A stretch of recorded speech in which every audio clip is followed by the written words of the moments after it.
Palm ఆయిల్ను ఆఫ్రికాలో 5000 సంవత్సరాల క్రితం నుండే వాడుచున్నట్లు తెలుస్తున్నది.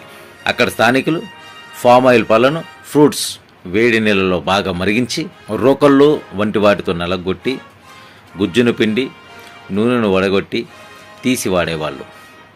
ఆయిల్ ఫామ్కు జన్మస్థానం దక్షిణాఫ్రికాలోని గునియాలోని వర్షాయుత ఉష్ణమండల అరణ్యాలు. 14-17 శతాబ్ది మధ్యకాలంలో అమెరికా ఖండానికి అక్కడ నుండి తూర్పు దేశాలకు వ్యాప్తి చెందిందని కొందరి వాదన.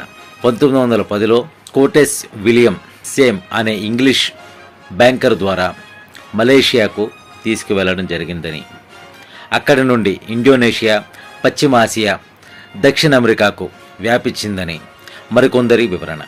కానీ 1870 నాటికే మలేషియా తదితర దేశాల్లో పామాయిల్ తోటలు పెంపకం మొదలైందని మరికొందరి అంచనా.